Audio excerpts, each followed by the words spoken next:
Hi guys, so in today's video we're going to study about incorrect word choice. Now the purpose of studying this is that sometimes we've been given questions like completing sentences or closed passages. Like I explained in my last video, completing sentences means that you will be given a sentence with a blank space and you will have to choose the correct word to complete the sentence. A closed passage is a passage that has blank spaces in the middle and you have to fill all of those spaces with the correct word with the correct words, right? So now sometimes we tend to choose the incorrect words when we're completing our sentences or when we're filling out a closed passage. So it's important to know how to avoid choosing the incorrect word and trying and choosing the correct word. So there are about four different categories in incorrect word choice. So let's get started with the first one, which is homophones. Now, some of you might know, some of you might not know. Homophones are words in the English language that sound the same but have very different meanings, okay? And you guys probably know about a lot of different homophones, like, for example, new and new, right? We both know, sorry, all of us know that both of these words sound the same but they have different meanings. Similarly, for two and two. Another example in the two and two category is the word two. So all of us know that two, and two, they sound the same, but they all have very different meanings. Similarly, there's affect and effect, right? Both of these words sound the same, but they have different meanings. So the first one, the one with the A, is used when we're talking about something affecting something else. Something affecting something else, that's with an A. And the second one, which is effect with an E, when we're talking about the effect of something.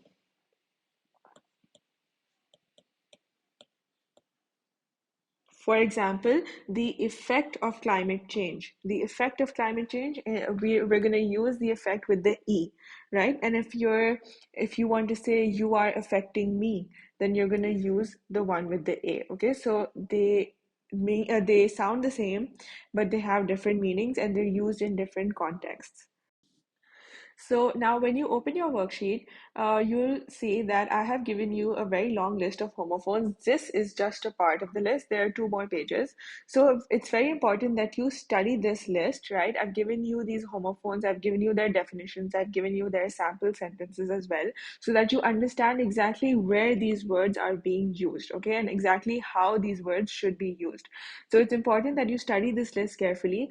This list is not exhaustive, right? There must be many more homophones, but I tried to cover as many as possible, okay? So let's look at a few of them together and then you can look at the rest by yourself when you open the worksheet. So the first one is there, and there. Right now they sound the same. They sound absolutely the same. But look, the first there shows a place or a position, right? So for example, if I say Anna is sitting there, okay, that means it's telling you Anna's place or position.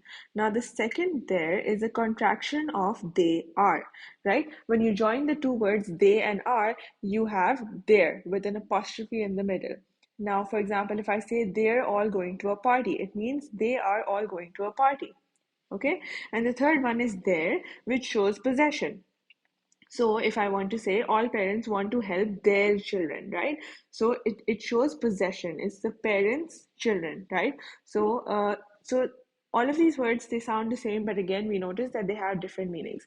Okay, I already discussed affect and effect. So the one with the A means to impact or change. So studying hard will affect your grades. And the one with the E is indicating the result of a change. Drugs have lethal effects on your body.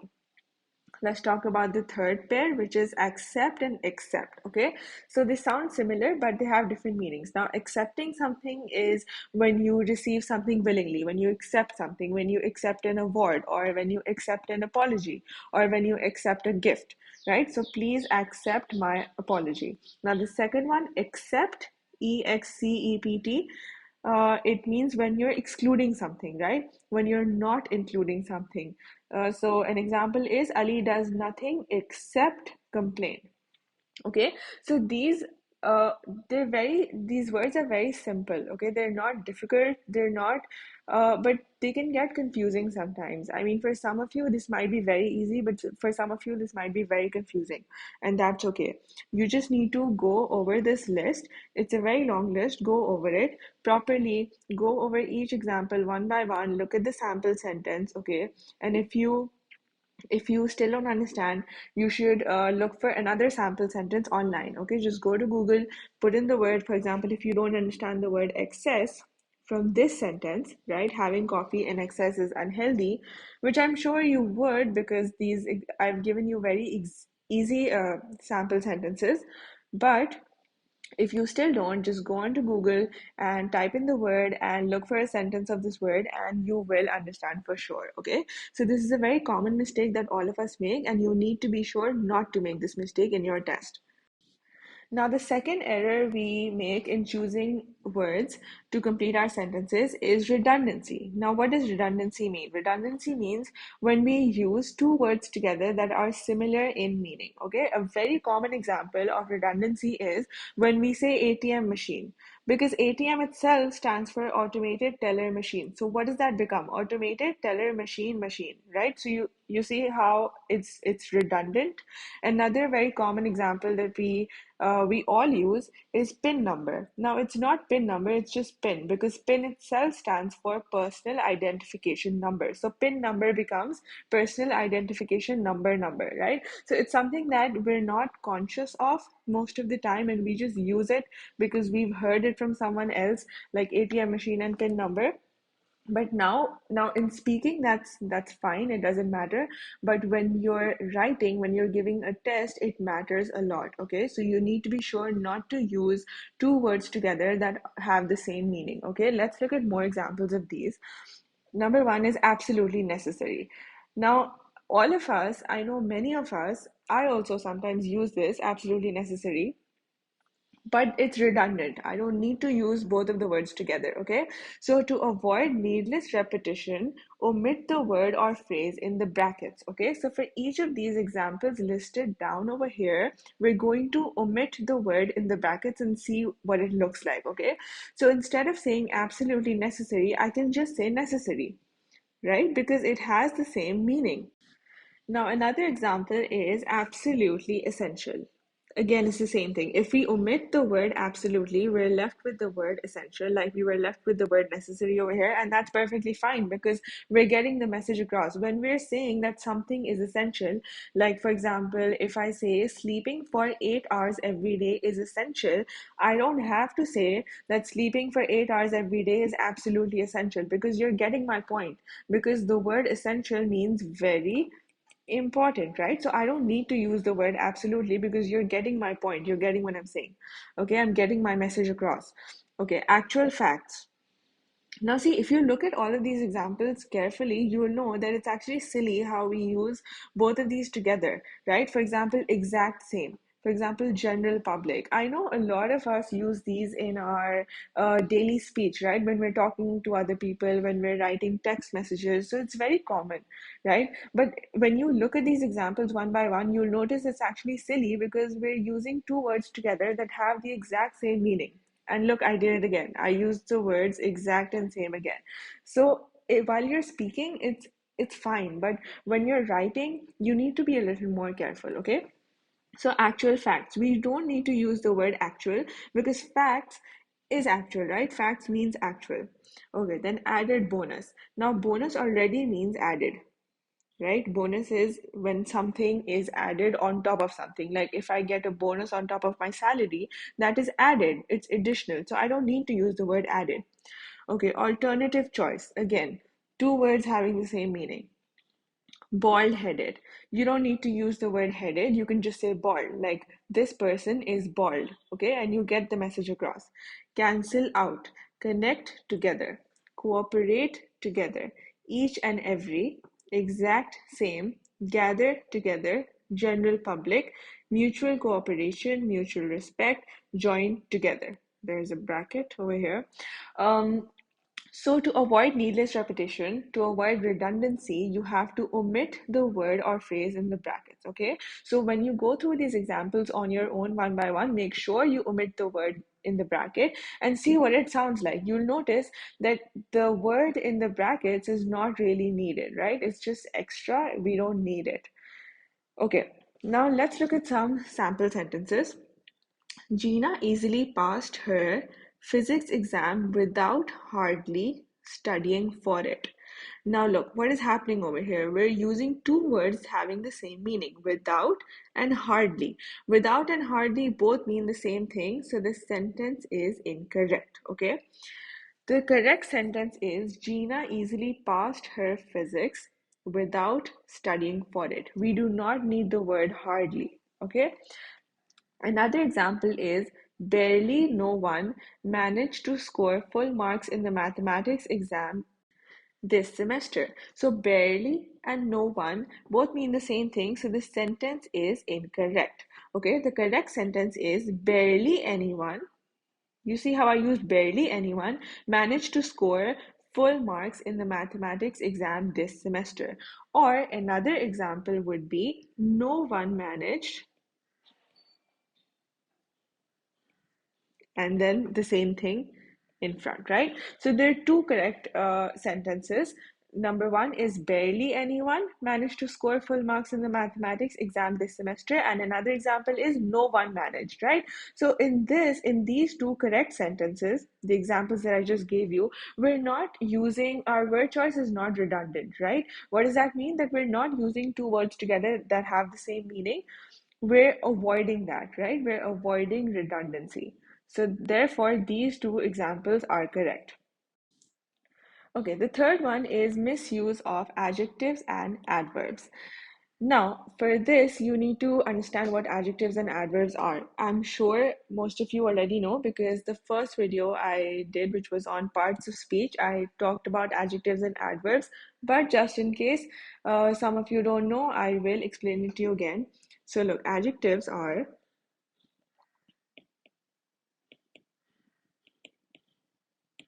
describing words. Okay, now what do they describe? They describe nouns, they describe pronouns.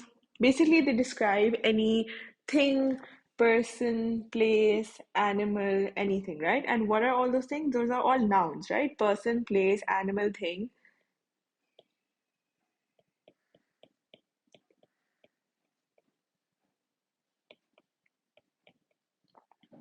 Anything you can think of, it's a noun. And adjectives describe nouns. Now, if we talk about adverbs,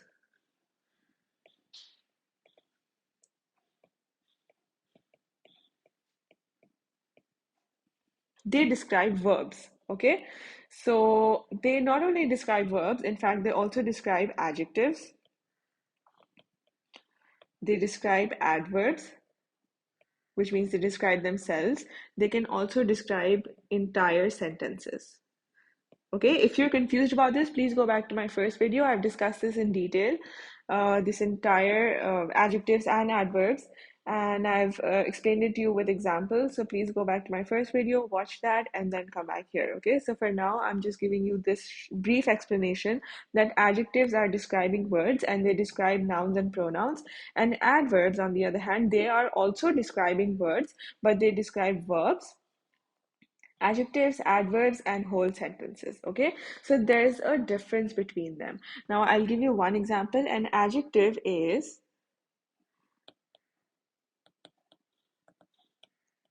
beautiful. Okay, but an adverb is beautifully.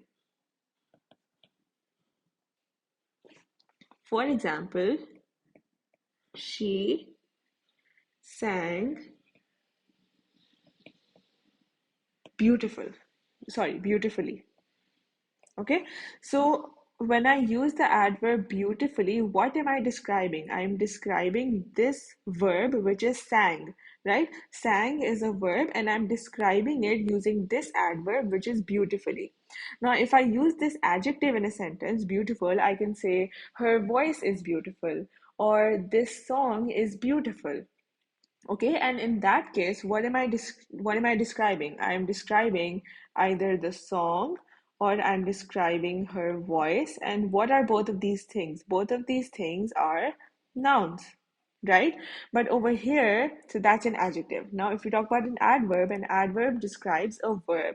Okay, like over here, she sang beautifully. Now, I'm sure it's clear to you now the difference between an adjective and an adverb. So let's look at this. Misuse of adjectives and adverbs.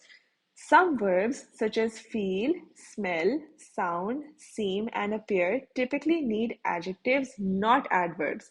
A very common example of this type of mix up is I feel badly about what happened. Okay, now what have we used over here? We have used an adverb.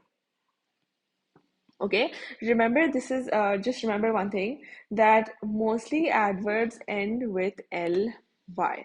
Okay, like beautifully, badly, sadly, and nicely, right? So adverbs usually end with ly. Okay, there are many adverbs that do not end with ly. So please don't assume that all of the adverbs end with ly, but most adverbs end with ly. Okay, so when a word is ending with ly, you can mostly it's an adverb. Okay, so I feel badly about what happened. Now, this is not fitting here. So we will need an adjective instead of an adverb. Now, what is bad? It's an adjective. It's not an adverb.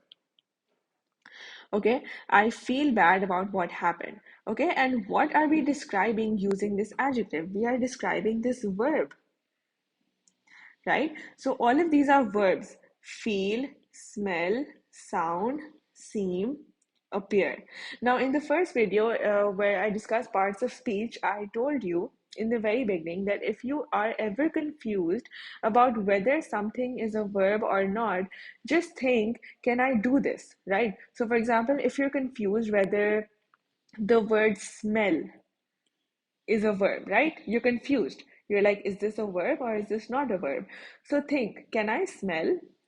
Okay, ask yourself, can I smell? If the answer is yes, then it's a verb. Anything you can do, right? Any action that you can do, whether it's smelling, it's seeing, it's hearing, it's feeling, all of these are verbs. Okay, remember that. So now in the correct sentence, what is happening? I feel bad about what happened. We are using an adjective to describe this word, sorry, this verb. Okay, and in the incorrect sentence, I feel badly about what happened, we are using an adverb to describe this verb, but it's not fitting, right? So the point of this entire exercise is that sometimes some verbs such as feel, smell, sound, seem, and appear need adjectives to describe them, not adverbs, not adverbs. Okay.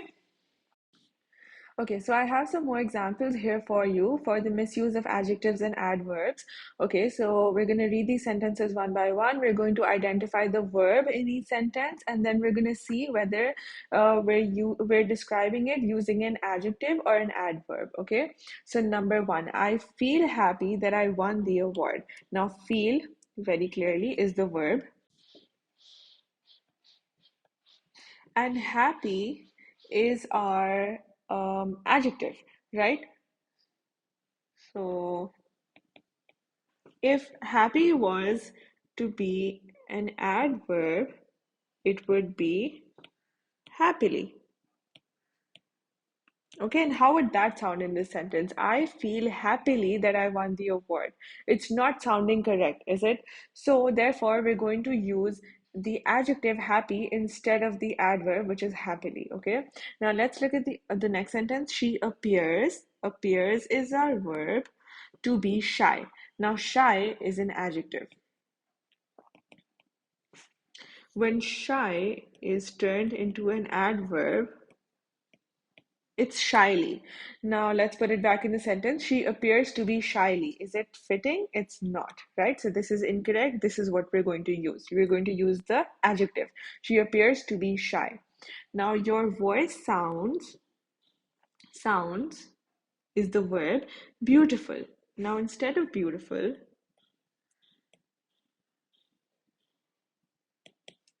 if we had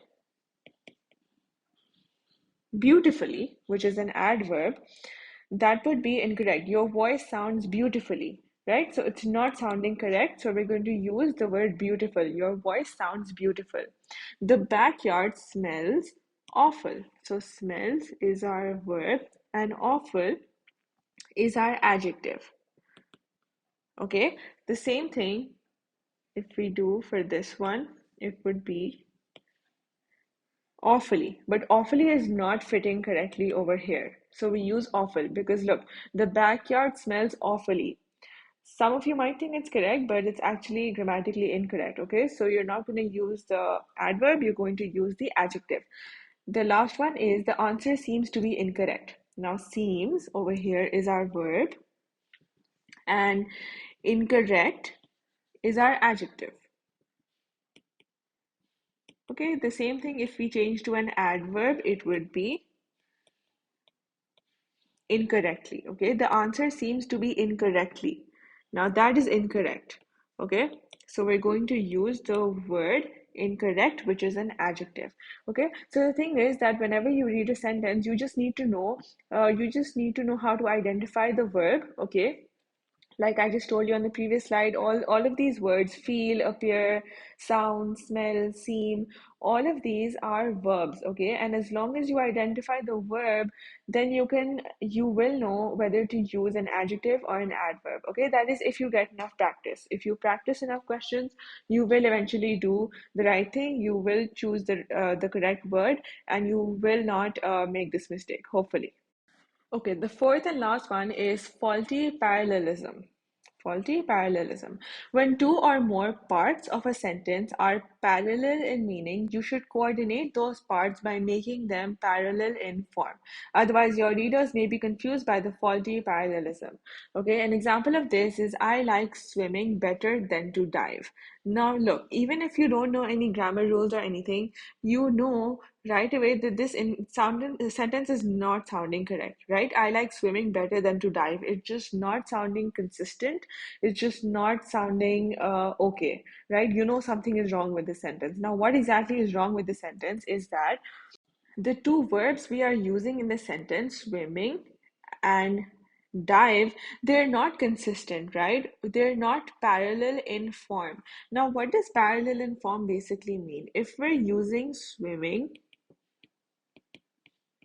then we have to use diving, right? We can't say to dive. Now, if we're writing to swim, then we can write to dive.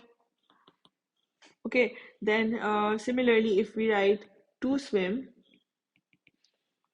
we cannot write diving.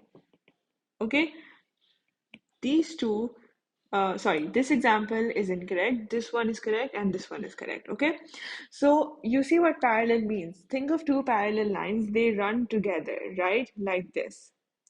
They have no change between them, nothing, no difference between them. They run together, parallel, right?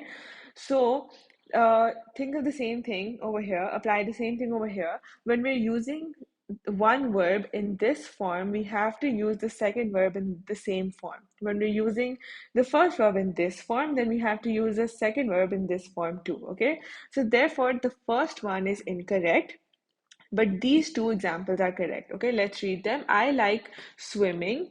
I like swimming better than diving. Or I like to swim better than to dive. Okay, so what did we do over here? We created parallelism. Okay, so our sentences are correct.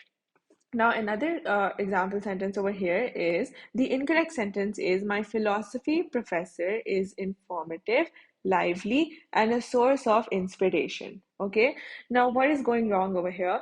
The adjectives that we are using over here, look, informative is an adjective, Lively is an adjective, and a source of inspiration, we're not using it in the same form that we use the other two adjectives, right? So the correct way to use this would be informative, lively, and inspiring, which we have written over here. So this is the correct form, okay? So just think, just whenever you're confused about this, just look at all of the words being used and see, are they being used in the same form? Okay, now, for example, in the incorrect sentence above, we don't have the words a source of attached to any of the other adjectives, right? A source of informative, or a source of lively, or a source of information. We don't have that. We don't have any of that over here, right? So why add it to the third adjective? We're not supposed to, because that's faulty parallelism. So the correct way to write this is, my philosophy professor is informative, lively, and inspiring. So I have another example here for you. Anna is disciplined, obedient, and respects her elders. Now look, what is happening here is that we've used the adjective discipline, we've used the adjective obedient, and for respects her elders, it's not really going with the other two adjectives, right? So let's create a table over here: disciplined,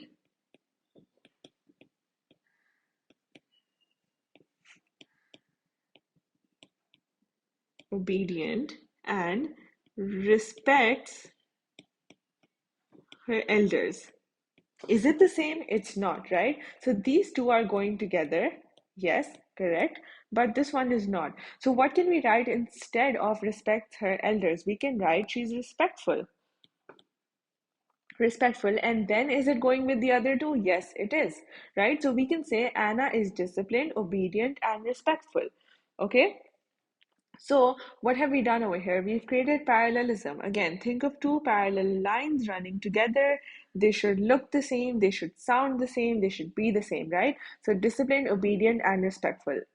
The sentence that I've written over here is incorrect. Why? Because there is faulty parallelism. There's disciplined, obedient, and respects her elders. They do not go together. Okay. So for all the words to be in the same form, you have to say disciplined, obedient, and respectful. Now, another common mistake that people make in faulty parallelism is using the incorrect correlative conjunctions, okay?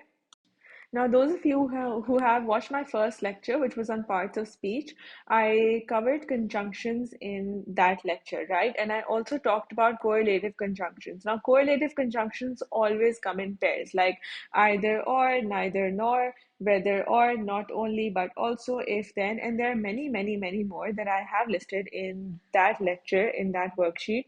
Okay, so please go back and watch that lecture and also attempt that worksheet so that you are clear on what conjunctions are and how they are used. Now, what sometimes people do is that, now look, these words either or have to be used together, okay? So, for example, if I say, I will either go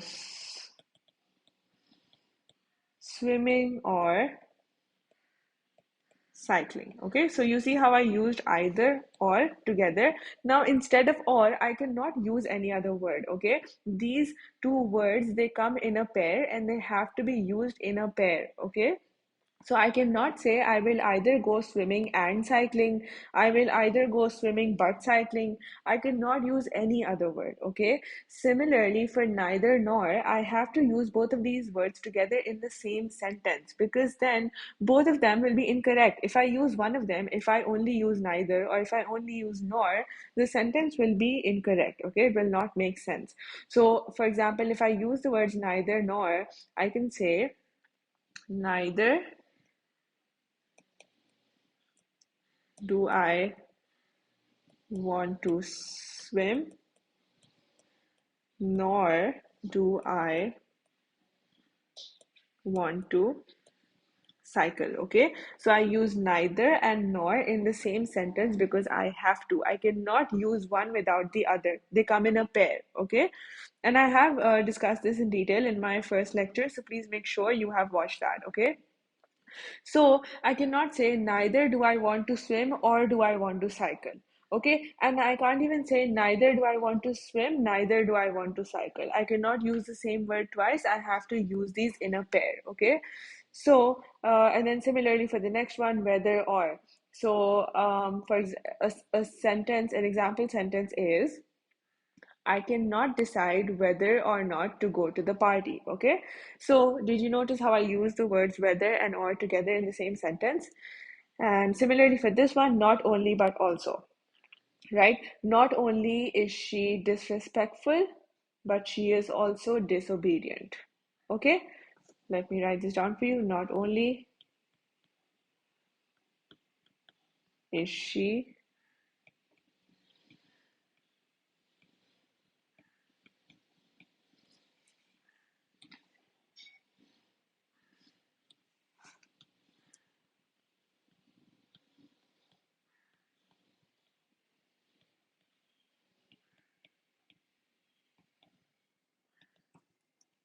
Okay, so this is a sentence. Not only is she disrespectful, but she is also disobedient. Okay, so you can have some words coming in between these words, but also you can see that I have the word she is in between but and also, and that's fine as long as you are using them in the same sentence. Okay, I cannot use one word without the other. Always remember that. Okay, so there are many more examples of correlative conjunctions in my first lecture, so again please go watch that. And this is another example of faulty parallelism. Okay, you need to have, look, when you use both of these words together, you're creating parallelism, right?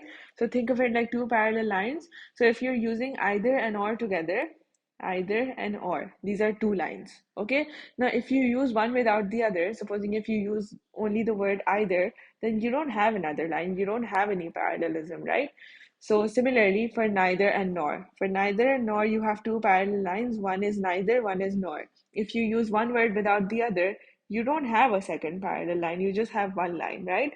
So that is faulty parallelism, and you have to make sure to avoid that. Okay, okay, so let's do some practice questions. These are all from the worksheet that's going to be linked down below in the description box. So please make sure after doing these examples with me, make sure you go and attempt the entire worksheet by yourself and you check your answers to see whether you're on the right track or not. Okay, so let's look at the first one. So what is this an example of? This is an example of homophones, right? Because two and two are being used, so we need to see which one is the correct choice over here. So my little cousin turns 2 years old tomorrow. So obviously, anyone who knows even a bit of English will know that we use TWO over here. Now the second one is, the next door neighbor's dog is quite loud. He barks constantly through the night. Okay, so now look, this one is quiet. This one is quiet, which means to not make a noise, and this one is quit. Okay, so which choice is correct over here? Quiet. Because the other quiet, this one, the one with the E over here, it means to not make a noise. So when someone is being quiet, it means that they're not making a noise. So the other quiet, this one, will fit perfectly over here. Okay, so the third one is, your mother called this morning to talk about the party.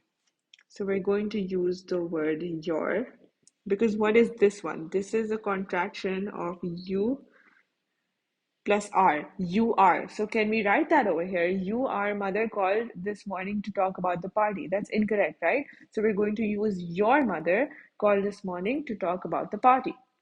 Number four is, I would rather eat a slice of chocolate cake than eat a chocolate muffin. So we have two words that sound the same, but they have different meanings. And we're going to use this one. Okay, because this one, the one with the A, is used in comparison. Okay, let me write that down. Though this one is used in comparison. Okay, like if I say I am taller than her.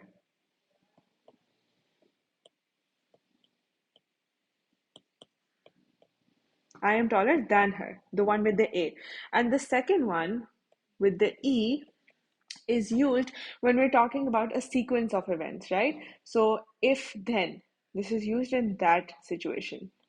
Then if this happens, then, right? So for example, if I find a pink dress, then I will go to the party, right? So what is this? It's representing a sequence of events. right? So sequence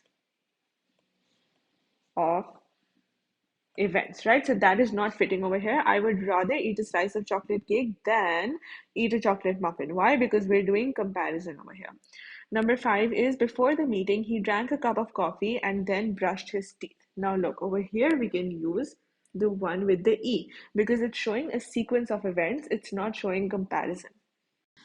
Okay, so we have some examples over here for the misuse of adjectives and adverbs. Okay, so let's read each sentence one by one. Number 27 is he measured the floor, dash, they proved to be dash, dash measurements. Okay, so let's look at the first blank. He measured the floor, exact. Will the word exact fit over here? I don't think so. It sounds incorrect. Okay, so we're going to use the word exactly, which is an adverb.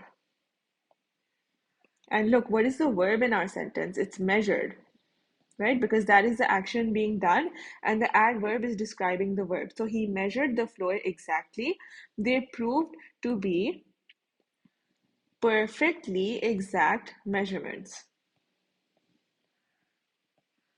Perfectly exact measurements. Now, perfectly over here is an adverb. The word exact is an adjective.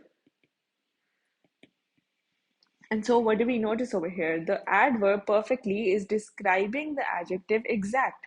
Okay, they proved to be perfectly exact measurements. Now, if we use the other choices, which are incorrect, for example, perfect is incorrect over here and exactly is incorrect over here. They prove to be perfect exactly measurements, it's incorrect.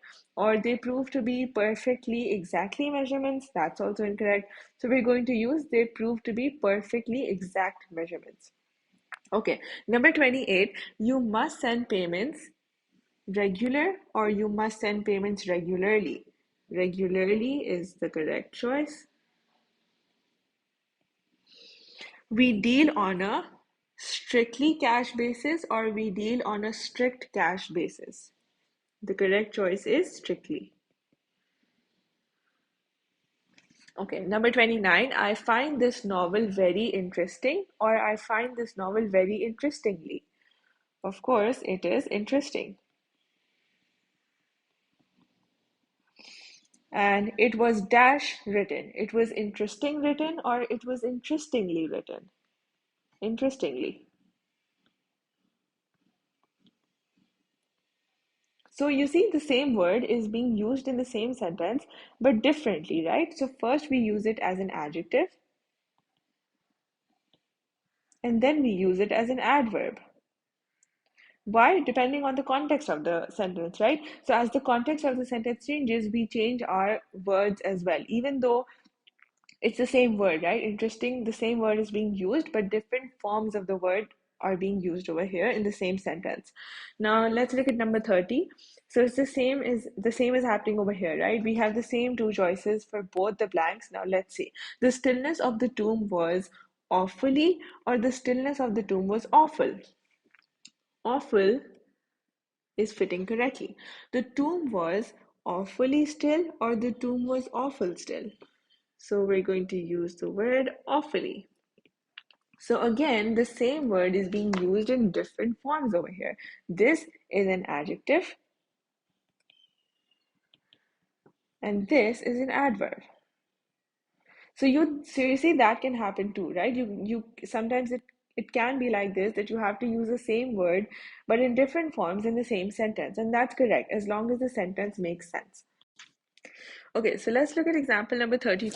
So now what we have to do is we have to choose one of these choices for the underlined part of the sentence, okay? So now we have to put any one of these choices and put it in the underlined part and see if it makes sense. Now look, whenever you get this type of a question, the goal is to always make your sentence simple, short, and concise, okay?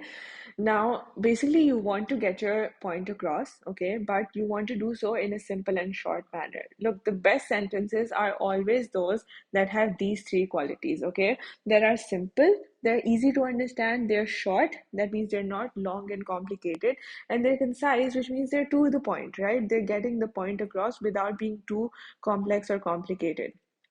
So, if we read the sentence, Medusa was so hideous that a glance at her turned to stone what people, if any, there were in her vicinity. Now, look, if you notice, this part is a little complex, right? It's complicating the sentence for no reason. So we can get rid of it. We can use better words instead of these, the ones that are being used already over here. Okay, so let's look at the options. Now, the first option usually is the same as the one in the question. Okay, so if you think that this one is correct, if you think that this sentence as it is correct, then you will choose option A. But that's not the case over here, because this sentence is not okay. Okay, it can be made better. So let's look at option number B, any people. Now, instead of the underlined part, we're going to put the words any people. Now, let's read it again. Medusa was so hideous that a glance at her turned to stone any people in her vicinity. Okay, so it definitely sounds correct. And with option B, our sentence sounds simple, it sounds short, right? And it sounds concise, it's to the point. Okay, but let's check out the other options as well. So Medusa was so hideous that a glance at her turned to stone whatever people may be that were in her vicinity. Again, this is complicating the sentence for no reason at all. So we're going to eliminate this option as we eliminated option A as well. Now let's look at option D. Medusa was so hideous that a glance at her turned to stone the people if there might be any in her vicinity. Again, this is complicating matters for no reason. The best option is option B. Let's read the sentence again by putting in option B. Medusa was so hideous that a glance at her turned to stone any people in her vicinity, right? So it's getting the point across without complicating the sentence or making it long for no reason at all. So our option over here, the correct one is B. Okay, now these are the last two questions I'm going to do with you, and these are examples of faulty parallelism. Okay, so you see, I did examples of every single category of incorrect word choice, and this is the last one, faulty parallelism. Okay, so let's see. So for each blank over here, we've been given two options, A and B, and we have to choose the correct one. Okay, so now let's read them. He warned me, let's look at option A, to revise my essay and that I should pay close attention to parallel structures. Now, what is happening here? Do we see parallelism over here? I don't think we do. Let's look at option number B. He warned me to revise my essay and to pay close attention to parallel structures. Now, look, this is sounding better. This is sounding more cohesive, right? Cohesive, if some of you don't know, cohesive means when a sentence sounds like it's structured in a logical manner and when it's sounding well together. Like, a well structured sentence.